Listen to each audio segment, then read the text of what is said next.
जिस नबी का हम कलमा पढ़ते हैं, जिस नबी को हम मानते हैं, उस नबी का कमाल क्या है, उस नबी का मर्तबा क्या है। अगर आप मेरे आका की जिंदगी उठाएं तो आपको पता चलेगा जितने भी अंबिया आए, सारे अंबिया के साथ तो पैदाइश के वक्त के मामलात से बिल्कुल जुदाना मामला था मेरे नबी के पैदाइश के वक्त का मामला, और आप विलादत के मामलात को सुनते रहते हैं। व नऊज़ु बिल्लाहि मिन शुरूरि अनफुसिना व मिन सय्यिआति अअमालिना मन यहदिहिल्लाहु फला मुदिल्ल लहु व मन युद्लिलहु फला हादिय लहु व नशहदु अल्ला इलाहा इल्लल्लाह व नशहदु अन्ना मुहम्मदन अब्दुहु व रसूलुहु। अम्मा बाद फ़अऊज़ु बिल्लाहि मिनश शैतानिर रजीम। बिस्मिल्लाहिर रहमानिर रहीम। इन्नल्लाहा अला कुल्लि शैइन क़दीर। सदक़ल्लाहुल अज़ीम व सदक़ रसूलुहुन नबियुल अमीनुल मतीनुल करीम व नहनु अला ज़ालिका लमिनश शाहिदीन वश शाकिरीन वल्हम्दुलिल्लाहि रब्बिल आलमीन। स्टेज पे तशरीफ फरमा बावक़ार उलमा मिल्लत इस्लामिया व मुअज़्ज़ज़ सामीन किराम, अस्सलामु अलैकुम व रहमतुल्लाहि तआला व बरकातुहू। शायर कहता है, इस्लाम की फितरत में कुदरत ने लचक दी है। इस्लाम की फितरत में कुदरत ने लचक दी है। जितना ही दबाओगे उतना ही वो उभरेगा, और जुल्म वो जुल्म है जो उभरेगा तो दब जाएगा। जुल्म वो जुल्म है जो उभरेगा तो दब जाएगा। खून वो खून है जो टपकेगा तो जम जाएगा। और है कौले खुदा कौले मोहम्मद, फरमान न बदला जाएगा। है कौले खुदा कौले मोहम्मद, फरमान न बदला जाएगा। बदलेगा जमाना लाख मगर कुरान न बदला जाएगा। बदलेगा जमाना लाख मगर कानून इस्लाम न बदला जाएगा।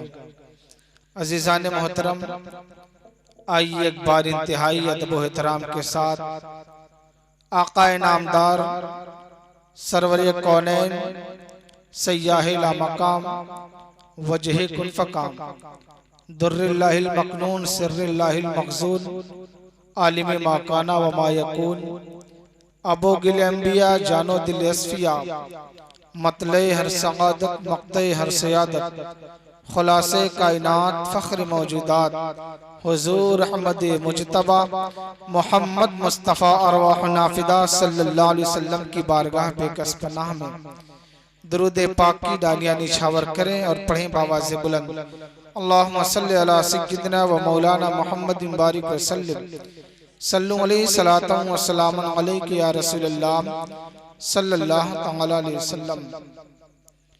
मुअज़्ज़ज़ हज़रात, आपको बखूबी मालूम है कि आली जनाब हाफिज़ व क़ारी मोहम्मद अंबर हुसैन साहब की वालदा के सालाना फातिहा के मौके पर इस महफिल मिलाद का इनेकाद किया गया है। अल्लाह रब्बुल इज़्ज़त की बारगाह में दुआ है कि इस महफिल मिलाद की बरकतों से उन्हें और उनकी वालदा को ढेर सारी नेमतें अता फरमाए और उनकी कब्र को बुक़्क़े नूर बना दे।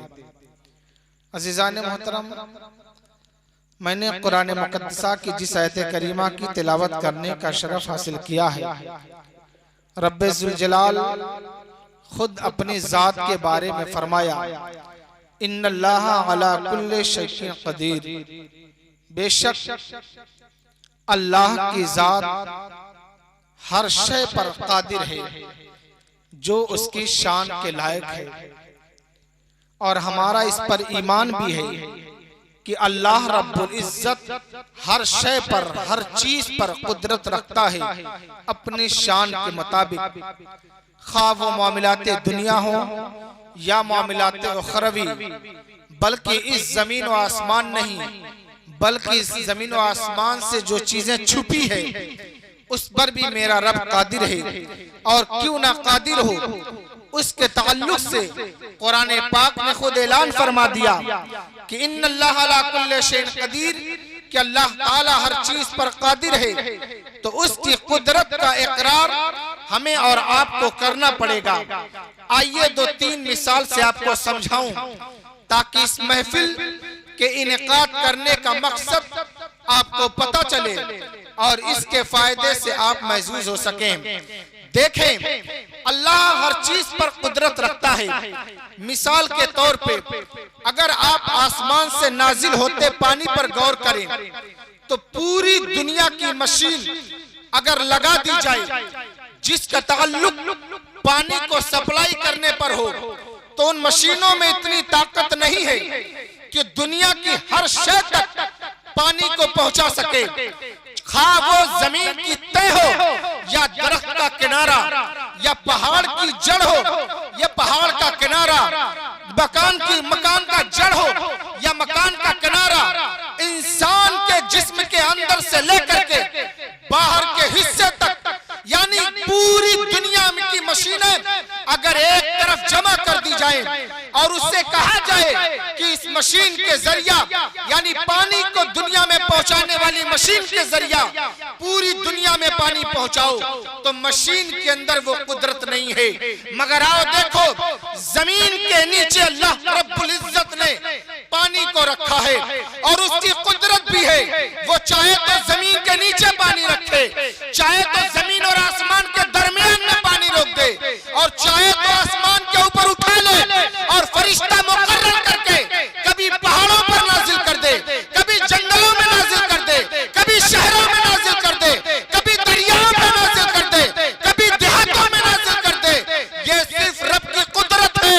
वो अगर पानी को नाजिल करना चाहे तो दरख्त की जड़ में भी पहुंचा सकता है और दरख्त के किनारे पर भी पहुंचा सकता है, पहाड़ की जड़ में भी पहुंचा सकता है और पहाड़ के किनारे पर भी पहुंचा सकता है, जानवर के जिस्म के जाहिरी हिस्से पर भी पहुंचा सकता है और जानवर के मुंह तक भी पहुंचा सकता है। मगर अगर आप इतनी बात समझ गए हैं तो आओ जरा देखो, जिस रब की ये कुदरत है कि वो पानी जैसी चीज को दुनिया की हर शय के ऊपर जब चाहता है फरिश्ता मुकर्रर कर रखा है, वो फरिश्ता वहां तक पानी पहुंचा देता है। उस रब का ये कमाल है कि वो पानी को जहां चाहा पहुंचा दिया। उसी रब के कमाल की एक मिसाल और देखो, एक बच्चा है, माँ की कोख में परवरिश पाता है, जिसके अंदर दुनिया का कोई इंसान अगर ऑक्सीजन देना चाहे, दुनिया का कोई इंसान अगर ऊपर से पानी देना चाहे, तो वो बच्चा उस पानी से मर जाएगा। वो बच्चा उस बाहर की ऑक्सीजन जो मशीन के जरिए दी जा रही है उससे मर जाएगा। मगर मेरे रब की कुदरत देखो, माँ के पेट के अंदर रब्बे जुल जलाल उस बच्चे को ऑक्सीजन देता, फिर वही बच्चा दुनिया में आता है। दुनिया के अंदर बच्चा धीरे धीरे मराहिल को तय करता है, फिर वो बच्चा जवान होता है। मगर देखो रब की कुदरत, जिस बच्चे को अल्लाह रब्बुल इज्जत ने माँ के पेट से फिर दुनिया में लाया और उसे अक्ल शऊर दिया, उसे इल्म दिया, उसे कमाल दिया, उसे बहुत सी कुदरत अता की। मगर देखो रब्बे जुल जलाल जब उस बच्चे को जवान करने के बाद बूढ़ा करने का इरादा फरमा लिया है, उम्र लंबी दे करके, तो उस बच्चे के अंदर इतनी कुदरत नहीं है कि वो खुद को बुढ़ापे से रोक सके, खुद को ऐसे आखिरी लम्हात के मामलात से रोक सके। क्यों? ये रब्बे जुल जलाल ने मुकद्दर कर दिया है। ये उस बच्चे के साथ होना है जो बच्चा दुनिया में आया था, जो बच्चा जवान हो चुका था। अगर अल्लाह ने उम्र लंबी रखा है तो बुढ़ापे के आसार उस पर जाहिर होने हैं। दुनिया की सारी मेडिसिन का इस्तेमाल कर ली जाए, जो इस्तेमाल करने से इंसान जवानी के सारे असरात को पाने का दावा करता है, मेरा चैलेंज है उन दवाओं के इस्तेमाल से भी बुढ़ापे के मामला से वो बच्चा बच नहीं सकता। क्यों? मेरे रब ने मुकद्दर कर दिया है, जिसे मैंने जिंदगी दिया है, जिसे मैंने जवानी के मराहिल से गुजारा है और जिसे मैंने आखिरी उम्र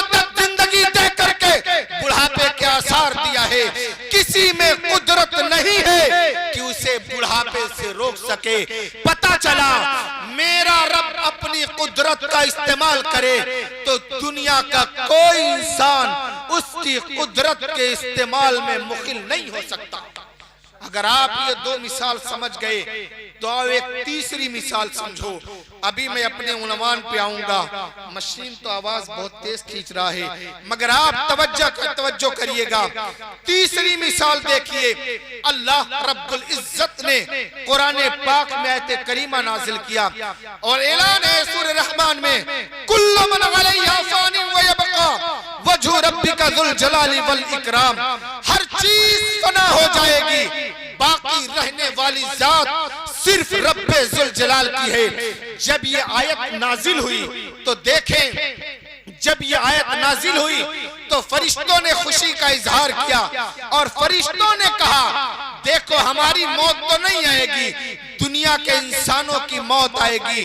तो अल्लाह रब्बुल इज्जत ने दूसरी आयत कुरान पाक में नाजिल करके ऐलान कर दिया, कुल्लु नफ्सिन जायक़तुल मौत, हर नफ्स को मौत का मजा चखना है। तो जो रब्बे जुल जलाल ऐलान किया कि हर नफ्स को, हर जान को मौत का मजा चखना है, जब यह आयत नाजिल हुई तो फरिश्तों को भी यकीन हो गया, हाँ एक दिन हम भी मौत के दहलीज पर जाएंगे, यानी मौत से हम भी नहीं बच सकते। देखो रब ने ऐलान किया, आज पूरी दुनिया में तहकीक कर लो, चाहे जितना बड़ा अमीर हो, चाहे जो भी गरीब हो, चाहे जितना सेहतमंद हो, चाहे जितना बड़ा बीमार हो, जब तक रब की मर्जी ना होगी ना वो सेहतमंद जमीन से जाएगा और ना वो बीमार जमीन से जाएगा। सेहतमंद जमीन से तब जाएगा जब रब की मर्जी होगी, और मरीज बंदा भी जमीन से तब जाएगा जब रब की मर्जी होगी। रब के मर्जी के बगैर इंसान मौत नहीं पा सकता। ये तीन बातें आप समझ गए, तो अब समझने की कोशिश करिएगा। मैंने शुरू में कहा, इन्नल्लाह अला कुल्ले शैइन कदीर, अल्लाह रब्बुल इज्जत हर चीज पर कुदरत रखता है अपनी शान के मुताबिक।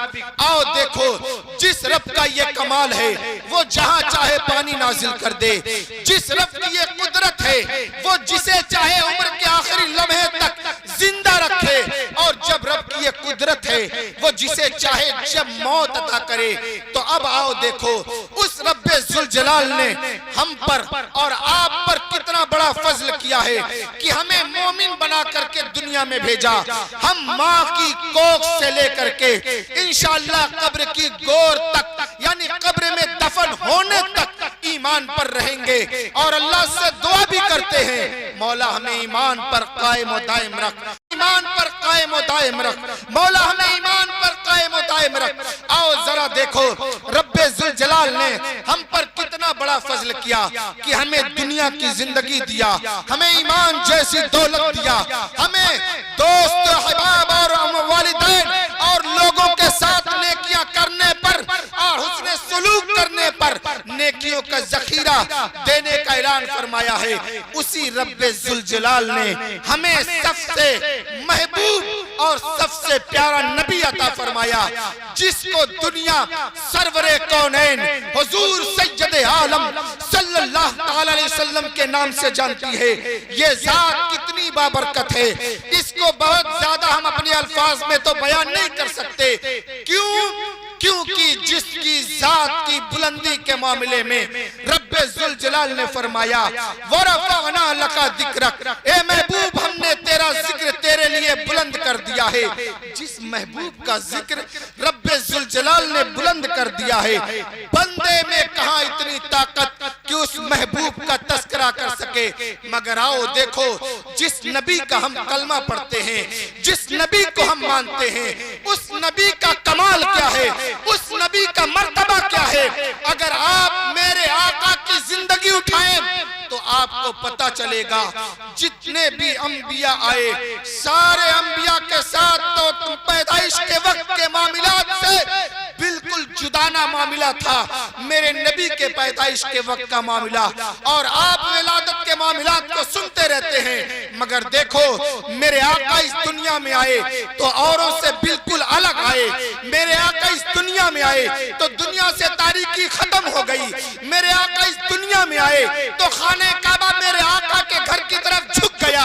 और मेरे आका इस दुनिया में आए तो मेरे आका के आने की बशारत फरिश्तों ने दी है। अगर आप इतना समझे तो आओ जरा देखो आका का मकाम क्या है, आका का मर्तबा क्या है। हम उसको कमल वक्त में तो बयान नहीं कर सकते, मगर देखो मेरे नबी की अजमत जरा देखो, मेरे आका की आंख मुबारक का कमाल देखो। ये आंख मुबारक का कमाल देखो, जिसने जन्नत को देखा है। आंख मुबारक का कमाल देखो, जिसने रब्बे जुल जलाल का दीदार किया है। और यही तक नहीं, मेरे नबी की जुबान मुबारक का कमाल देखो।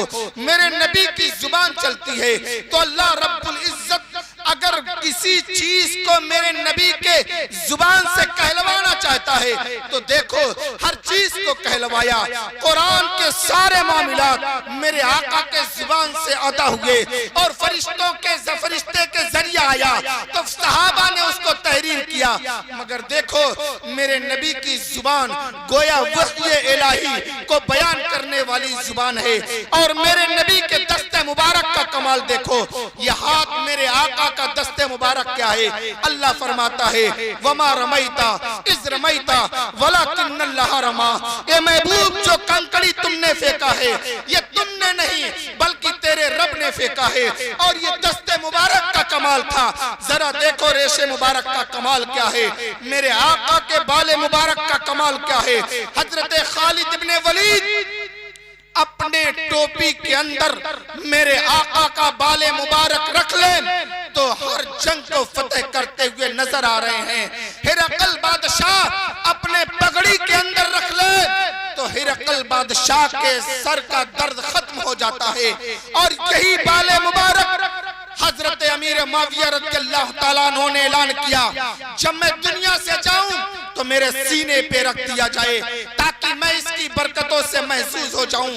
और इसी बाले मुबारक का कमाल था, जब मेरे आका पर्दा फरमा गए तो सहाबा पानी में डुबा करके मेरे आका के बाले मुबारक का पानी बीमार को पिला देते थे तो बीमार की बीमारी दूर हो जाया करती थी। ये मेरे आका की अजमत है और ये बाले मुबारक का कमाल है। आओ जरा मेरे आका के लुआबे दहन को देखो। मेरे आका का लुआबे दहन है मौला अली ने गज़वे खैबर के वक्त जब तकलीफ आंख में महसूस की और आकर के आका अलैहिस्सलाम से अर्ज किया या रसूल अल्लाह मेरे आंख में तकलीफ है। आका ने अपना लुआबे दहन निकाला और मौला अली के आंख पे लगा दिया तो मौला अली के आंख की तकलीफ जाती रही।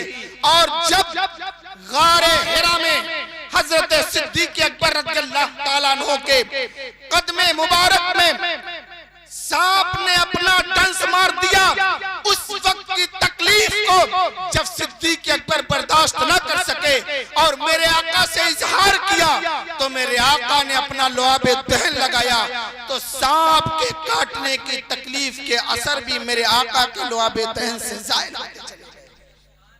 आका की अजमत हम समझ नहीं सकते। और यहीं तक नहीं बल्कि मेरे आका के उंगली मुबारक का ये कमाल देखो।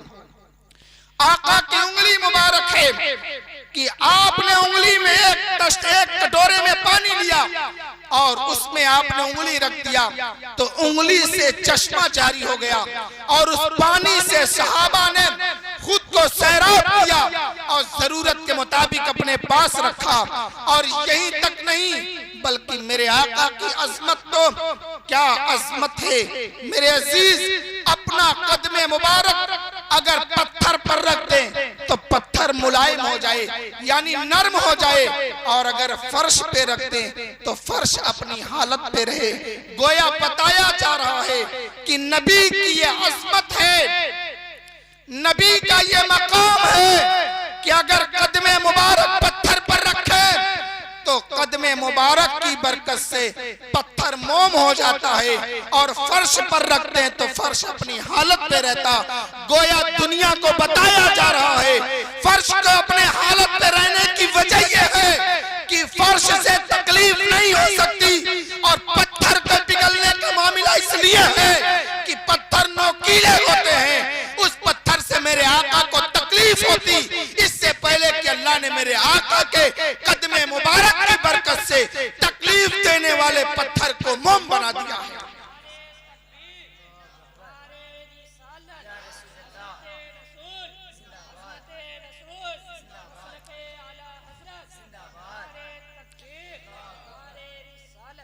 इसी की वजाहत आला हजरत इमाम अहले सुन्नत ने जब बयान किया तो मुखालिफीन खड़े हो गए। क्यों?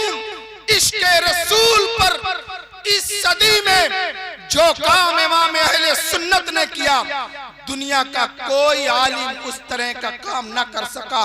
देखो, जब मक्कतुल मुकर्रमा आप हज के लिए दोबारा गए और लोगों ने कहा इमाम अहमद रजा से, ए मौलाना अहमद रजा, लोगों का एतराज इल्मे गैब नबूवत पर है, आपके पास उसके दलाइल हैं। आला हजरत ने 8 घंटे में अद-दौलतुल मक्किया लिख करके वो अरब के उलमा के सामने रखा, और जब अरब के उलमा ने अद-दौलतुल मक्किया पढ़ा तो उन्होंने तस्लीम किया, हाँ हाँ, इल्मे गैब रसूल पर जो अहमद रजा ने लिख दिया है, यकीनन इसको रद्द नहीं किया जा सकता है।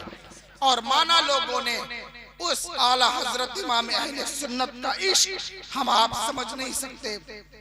बस इतना जाने, मेरे रब ने हमें हर चीज अता किया, उन्हीं अता किए चीजों में नबी की जात मुबारका सबसे अफजल है, और नबी की जात मुबारका के बाद दुनिया की सारी नेमतें जो अल्लाह ने हमें दिया है वो हमें गोया के शुक्राने के तौर पर मिली है।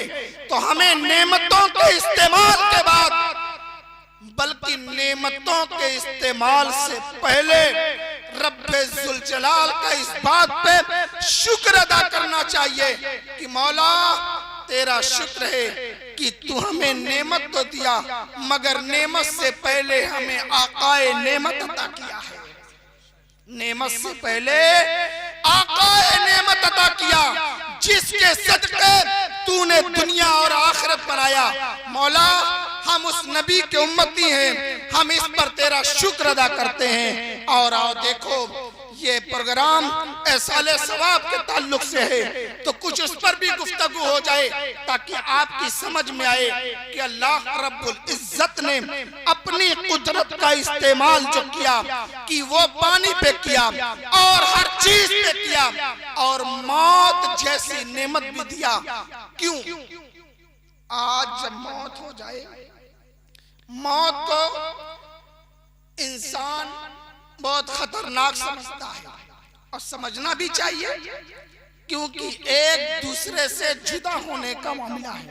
मगर देखो, मौत मोमिन के लिए तोहफा है, तोहफा, और मौत मोमिन के लिए नेमत है, नेमत। आप कहेंगे कैसे?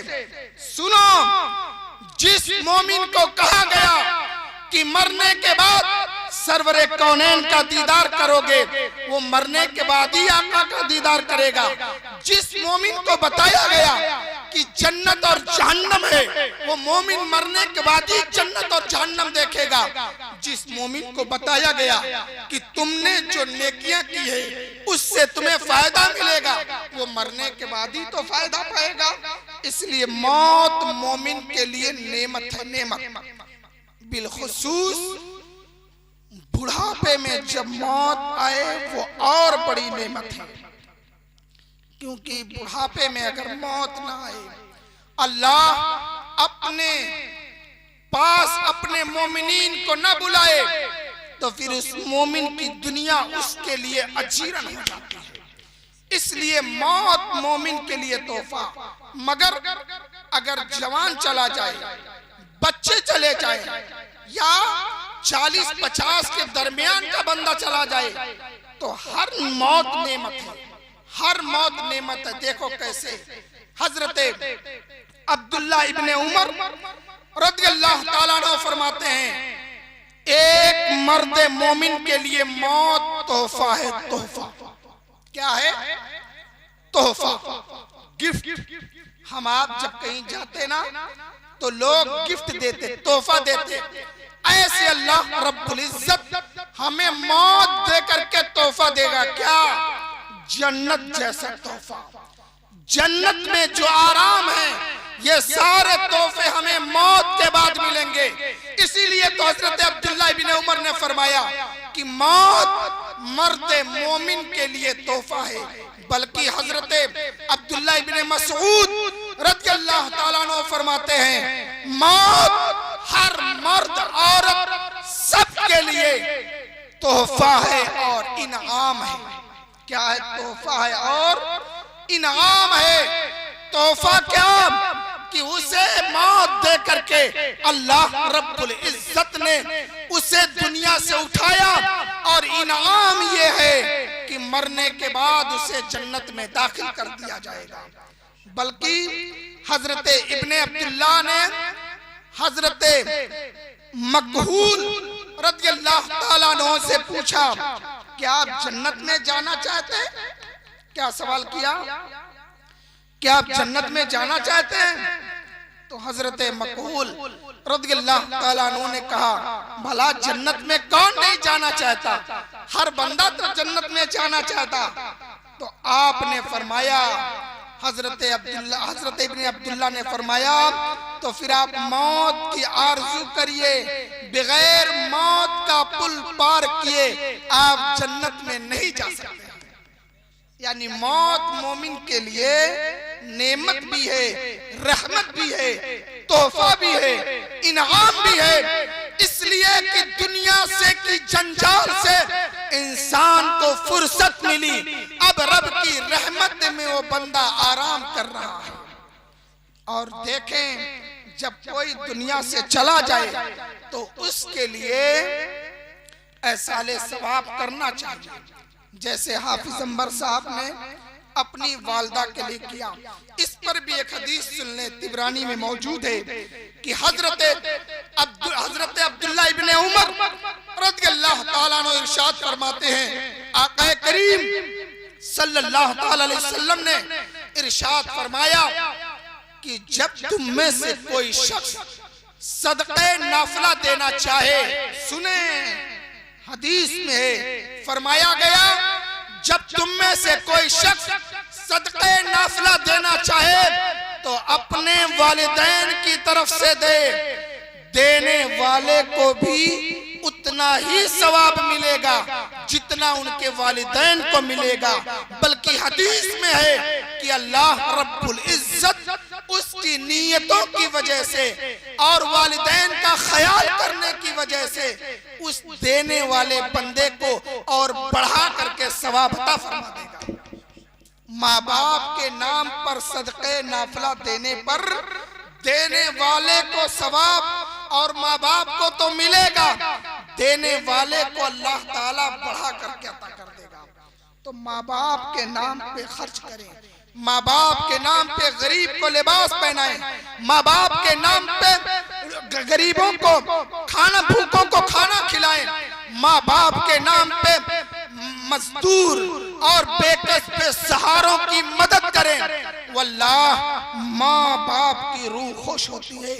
हाफिज अंबर साहब की वालदा बहुत ही उलमा से अकीदत रखने वाली थी और पहली बार मैं आया भी था जब गालिबन चालुम के मौके पे प्रोग्राम हुआ था, चालुम के मौके पे प्रोग्राम हुआ था तो मैं आया था और मैंने उस वक्त बताया था कि माँ माँ होती है और माँ की अज़मत बहुत बुलंद बाला है। तो पहले आप ये समझें कि अल्लाह रब्बुल इज्जत ने अपने कुदरत का जाहिरी से इजहार किया। तो मिसाल दे करके मैंने आपको बताया, पानी को देखें, पहाड़ों पर, दरख्तों पर, सब पर किया, बुढ़ापे को देखें, मौत को देखें और नेमत को देखें तो सरवरे कौनैन की जाते मुबारका को देखें कि अल्लाह ने मेरे आका के जैसा किसी को नहीं पैदा किया, बल्कि खुद आका अलैहिस्सलातु वस्सलाम की अहमियत को कुरान पाक में वाज़े करते हुए अल्लाह रब्बुल इज्जत ने फरमाया,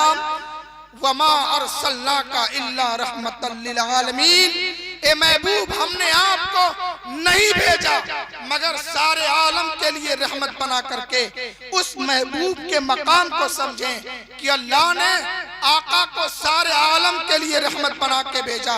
और क्यों खुद को रब्बुल आलमीन कहा और आका को रहमतुल लिल आलमीन कहा? उसी आका का ऐलान है जिस आका को अल्लाह ने रहमतुल लिल आलमीन कहा। उस आका का फरमान है अल जन्नतो ताता अक़दामिल उम्महातिकुम, कि जन्नत तुम्हारी माँ के कदम के नीचे है।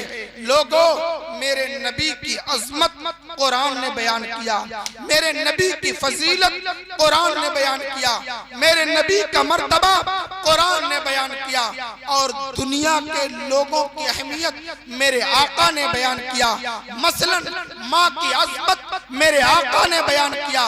कुरान में भी माँ बाप की अजमत पर जिक्र है मगर मेरे आका ने माँ की अजमत बताया। और आओ देखो माँ क्या होती है, माँ के बिछड़ने का गम क्या होता है।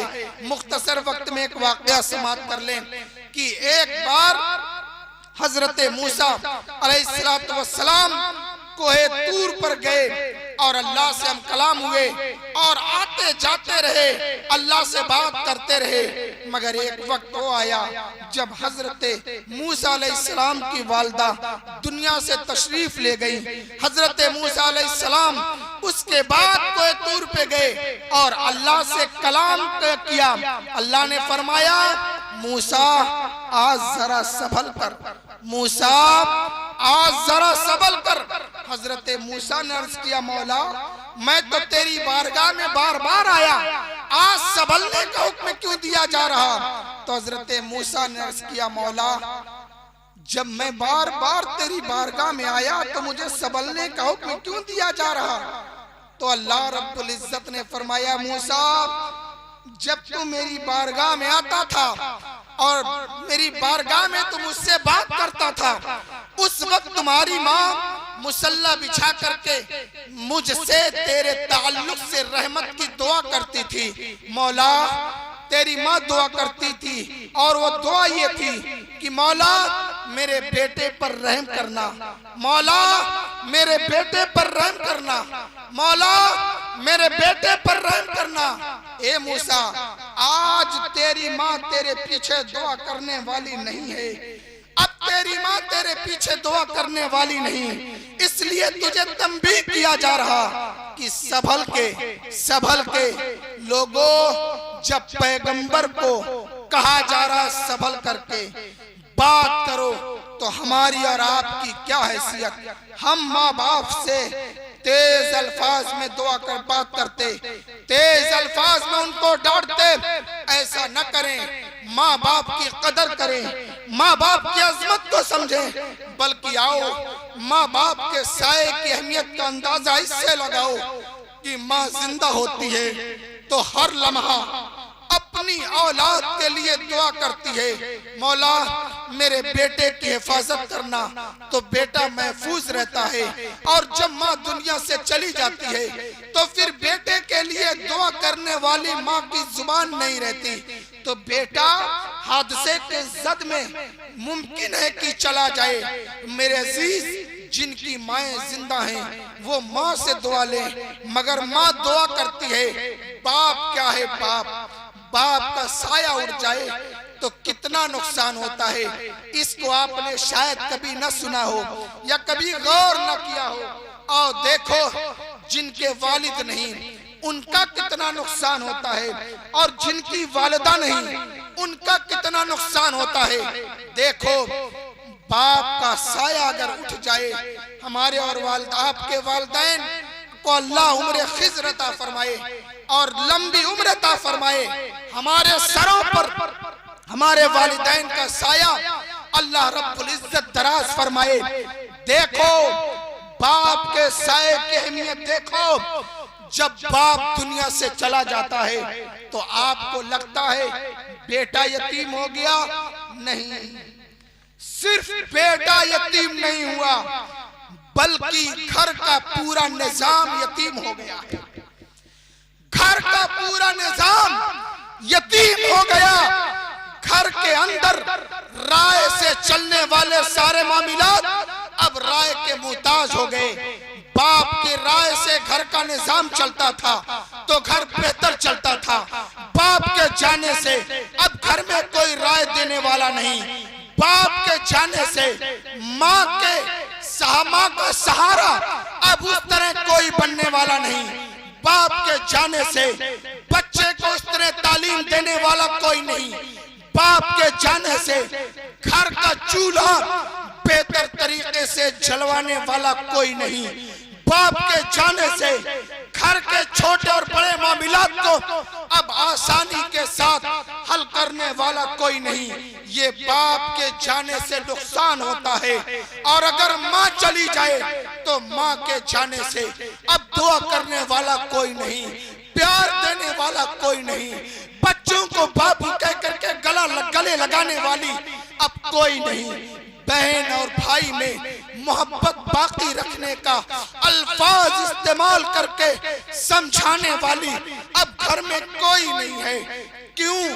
माँ की बातें बच्चे ज्यादा माना करते हैं। मोहब्बत के अंदाज में माँ अपने बच्चे से ज्यादा प्यार करके उसकी इस्लाह करती है। और साये की शक्ल में बाप सारे मामलात को देखता है। गोया बाप के बाकी रहने से माँ की खुशी भी बाकी है और माँ के जाने से औलाद की माँ के रहने से औलाद की खुशी बाकी है। तो हमें दुआ करना चाहिए कि अल्लाह हमारे वालिदैन को उम्र खिज़्र अता फरमाए और सेहत व तंदुरुस्ती के साथ इस जमीन पर रखे। मेरे अजीज, ये दुनिया फानी है, एक दिन खत्म हो जाएगी, सिर्फ रब की जात बाकी रहेगी। इस दुनिया के अंदर मेहनत कर लें, माँ बाप को राजी कर लें, अपने इज्जा व अक़रबा के हुकूक का ख्याल कर लें, बहनों का सहारा बनने की कोशिश करें, बूढ़ों का सहारा बनने की कोशिश करें, गरीबों को लिबास पहनाने के लिए दौलत कमाएं और भूखों को खाना खिलाने के लिए रिज़्क़ हलाल कमाएं। निज़ाम इस्लाम हमसे और आपसे बेहतर तरीके से चलेगा। अल्लाह रब्बुल इज्जत ने हमें ईमान जैसी दौलत दिया है तो हमें रब के फरमान पर अमल करके ज्यादा से ज्यादा नेकियां करने की कोशिश करना चाहिए। हुजूर की मोहब्बत ऐने ईमान है और हुजूर की मोहब्बत के बाद माँ बाप के हुकूक हैं। माँ बाप के हुकूक का ख्याल करो और दीन से जुड़े रहो। अगर आपने दीन से जुड़ करके दीन को फायदा पहुंचाया तो अल्लाह रब्बुल इज्जत आपको उसका सिला की शक्ल में देगा। आप उसका तसव्वुर नहीं कर सकते। आओ देखो, हजरत खालिद इब्ने वलीद हैं। हजरत खालिद इब्ने वलीद ये वलीद के बेटे हैं और ये पहले कुफ्फार के गिरोह में थे और आपने इस्लाम के खिलाफ एक जंग लड़ी थी, मगर फिर अल्लाह ने आपको दौलत ईमान से माला माल किया। मेरे आका अलैहिस्सलातु वस्सलाम के दस्ते मुबारक पर हजरत खालिद इब्ने वलीद ने इस्लाम कबूल किया। देखो इश्क रसूल कैसा होना चाहिए। जब खालिद इब्ने वलीद ने इस्लाम कबूल किया करने के लिए सरवरे कौनैन की बारगाह में अर्ज किया, या रसूलल्लाह, आज से मैं इस्लाम के लिए जंग करूंगा और आपके नाम पर अपनी जान कुर्बान करूंगा। या रसूलल्लाह, मुझे कलमा पढ़ाएं और इस्लाम के दामन में ले लें। मेरे आका ने इस्लाम के दामन में लिया। जब खालिद इब्ने वलीद ने मेरे आका के दस्ते मुबारक पर इस्लाम कबूल किया और दुनिया के अंदर रह करके इस्लाम की खिदमत की और कई जंगों में शिरकत की। एक जंग का वाकया सुने, जंग यरमूक का मामला है। ये जंग यरमूक ऐसी जंग है जिसमें खालिद इब्ने वलीद एक मामूली सिपाही बनकर के शिरकत करते हैं।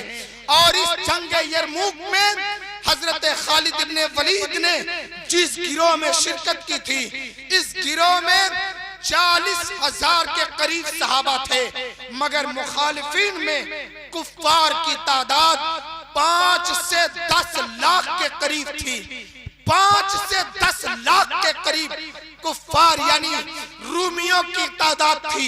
उन रूमियों की तादाद को देख करके मुसलमानों को तो पीछे हट जाना चाहिए था, मगर देखो जिसके दिल में इश्क़े रसूल है उसके लिए सब कुछ दीन है और उसके लिए सब कुछ आका की जुबान मुबारक से अदा किए अल्फाज को एक्सेप्ट करने का मामला है।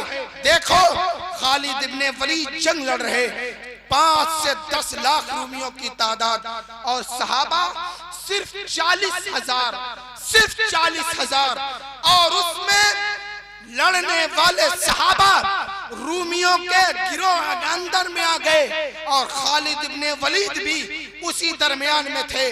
दौराने जंग खालिद इब्ने वलीद का मामा यानी जो टोपी थी वो नीचे गिर गई। खालिद इब्ने वलीद ने जो 2 तलवार हाथ में लेकर के जंग लड़ रहे थे, आपने तलवार को जमीन पर रख दिया और अपनी टोपी तलाशने लगे। जो सहाबा आपके साथ थे, जो असहाब आपके साथ थे, उन्होंने आवाज लगाया, ए खालिद तुम टोपी क्या तलाश कर रहे, तुम तलवार उठाओ, दुश्मन करीब आ गया है। मगर खालिद इब्ने वलीद दौराने जंग अपनी टोपी तलाश कर रहे, टोपी, और रूमी करीब आ गए, मगर आपने टोपी को जब तलाश लिया और टोपी तलाशा, फौरन अपने सर पे रखा और फिर तलवार उठाया और रूमियों से लड़ने लगे। उस जंग को अल्लाह रब्बुल इज्जत ने सहाबा के फेवर में फतेह दी, सहाबा उस जंग में जीत गए। हजरत खालिद इब्ने वलीद ने 9 तलवार उस जंग में तोड़ी थी रूमियों से लड़ते लड़ते। तो असहाब ने बाद में पूछा, ए खालिद दौराने जंग तुमने क्यों तलवार रख दिया और क्या तलाश कर रहे थे? तो हजरत खालिद इब्ने वलीद ने कहा, दौराने जंग मेरे सर की टोपी गिर गई, उसी को तलाश कर रहा था। असहाब ने पूछा, आखिर टोपी तलाशने में तुमने जान को दांव पे लगा दिया था? खालिद इब्ने वलीद ने कहा, सुनो, इस टोपी के अंदर मेरे आका का मुंह मुबारक था, मेरे आका का बाले मुबारक था। मैंने जान को गंवारा, जान को गंवाना बेहतर समझा, मगर आका के बाले मुबारक की तौहीन हो जाए ये मैंने गंवारा न समझा, इसलिए मैंने टोपी को तलाश किया, अपनी जान की कोई परवाह नहीं। ये था इश्क़े रसूल सहाबा के दिल में, ये था इश्क़े रसूल सहाबा के दिल में। और उसी इश्क़े रसूल की देन थी कि सहाबा सिर्फ 3 खलीफा के दौर में, सिर्फ 3 खलीफा के दौर में सहाबा के इश्क का कमाल देखो। ऐसा दीन का प्रचार किया कि 44 लाख मुरब्बा मील पर इस्लाम फैल गया। इश्क सहाबा था कि दीन सहाबा का ये इश्क था और दीन से मोहब्बत थी कि आका के नाम के लिए अपनी जान कुर्बान करना, अपनी औलाद कुर्बान करना, अपना माल कुर्बान कर देना। ये इसलिए क्योंकि मेरे नबी ने मेरे सहाबा की ऐसी तरबियत की थी। तो मेरे अजीज, आज की महफिल से इतना जरूर आप सबक लेकर के जाएं कि पूरी दुनिया की हर चीज मेरे रब के मर्जी से चलती है और पूरी दुनिया में और दुनिया और आखिरत और जन्नत की हर नेमत और सबसे ज्यादा अफजल आला अल्लाह ने किसी को बनाया तो वो सरवरे कौनैन की ज़ाते मुबारका को बनाया। और सरकार नबी करीम अलैहिस्सलातु वस्सलाम के बाद इस जमीन पर अशरे मुबश्शरा सहाबा किराम में 4 खलीफा, उसके बाद तरतीबवार सब अफजल हैं। और इसी तरह ताबईन और तबा ताबईन और इसी तरह हम तक और कयामत तक सारे अहले सुन्ना ईमान वाले मोमिनीन बाइज्जत और बाकरामत और बातकरीम हैं। आप उनकी इज्जत करें। और मैंने शुरू में बताया कि मौत तो मोमिन के लिए तोहफा है और मौत आए तो अल्लाह का शुक्र भी अदा करे। हाँ, कुछ आंख से आंसू निकले क्योंकि एक अपना जुदा हो रहा है, आंसू निकल जाए कोई बात नहीं। मेरे आका ने भी अपने बेटे के जुदाई के वक्त आंख मुबारक से आंसू का निकाल करके गोया कि इजहार गम किया, और हमें भी करना चाहिए, मगर मातम हमारे मज़ाम में नहीं। हमारे मज़ाम में तो ये है, एक मोमिन जब इस रुए जमीन पर रहता तो अल्लाह की नेमतों से माला माल होता, और फिर जब इस रुए जमीन से वो जाता है तो कब्र के अंदर उसके मामले में फरिश्ते सवाल का जवाब पाने के बाद कहते हैं, नम का नौमतिल अरूस, सो जा जैसे कि दुल्हन सोती है। उसकी कब्र को अल्लाह जन्नत की क्यारी बना देता है। बल्कि बाज मोमिनीन की रूहों को अल्लाह वो अख्तियार दिया है, वो जहां चाहे रहती हैं। और अल्लाह रब्बुल इज्जत उन मोमिनीन के दर्जों को बुलंद किया है, और मोमिन दुनिया के बाद की जो है उसको पा सके।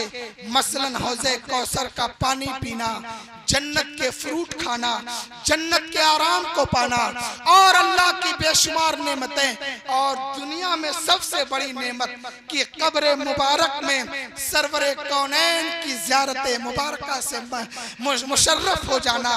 और गोया कि ये तमन्ना जो जिंदगी में रही, आका काश एक बार आपको देख लेते। मौत आने के बाद अल्लाह रब्बुल इज्जत हमारे उस तमन्ना को पूरा कर देता कि कब्र मुबारक में हमारे महबूब की ज़ियारत करा देता है। अल्लाह ताला हमें शरीयत पर अमल की तौफीक अता फरमाए। वमा अलैना इल्लल बलाग। अस्सलामु अलैकुम।